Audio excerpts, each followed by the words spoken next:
एक बार गौतम बुद्ध अपने शिष्य आनंद के साथ एक गांव से दूसरे गांव प्रवचन देने जा रहे थे।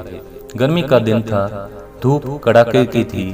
रास्ते पर चलते चलते काफी समय हो गया था और आनंद के मन में सवाल उठ रहा था कि आखिर गांव कब आएगा और वह कितना दूर है। इतने में रास्ते में मिले एक खेत में एक बुजुर्ग काम कर रहे थे। आनंद गौतम बुद्ध से बोले, गांव और कितना दूर है, चलिए इन बुजुर्ग से पूछ लेते हैं। इस बात पर गौतम बुद्ध ने हामी भरी और उस बुजुर्ग से पूछा कि आने वाला गांव कितना दूर है। उस बुजुर्ग ने जवाब दिया, बस कुछ ही दूर और फिर आप गांव तक पहुंच जाएंगे। और इतना कहते ही गौतम बुद्ध बुजुर्ग की तरफ देखकर थोड़ा मुस्कुराए और बुजुर्ग आदमी भी गौतम बुद्ध को देखकर हल्का सा मुस्कुराया।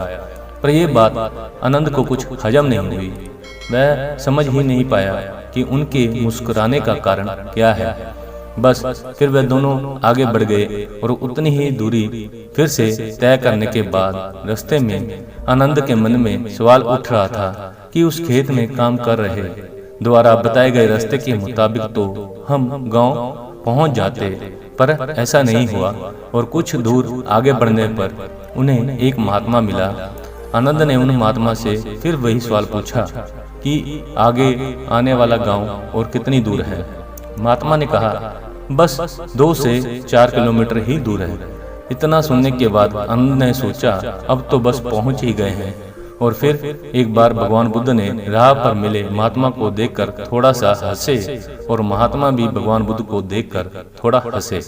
फिर एक बार आनंद के दिमाग में सवाल उठने लगता है कि आखिर दोनों के आपस में हंसने का आखिर वजह क्या है।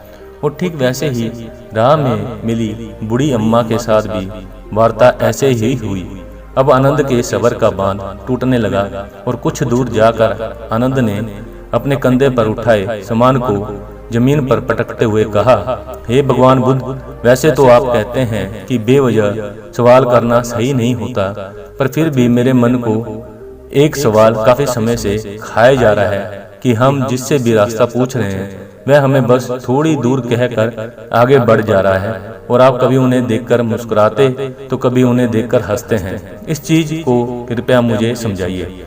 और इतना सुनते ही भगवान ने आनंद से कहा, आनंद, जिस गांव की ओर हम जा रहे हैं इस रास्ते पर मैं पहले भी आ चुका हूँ और ये गांव से दूरी मुझे पता है और ये बात राह में मिले हर व्यक्ति भी जानते थे।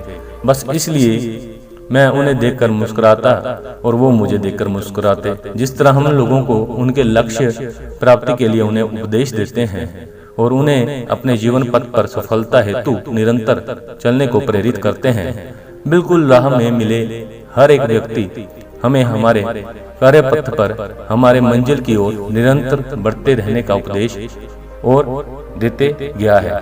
भगवान बुद्ध की इस बात को सुनकर आनंद मुस्कुरा उठा और गांव की ओर चल दिया।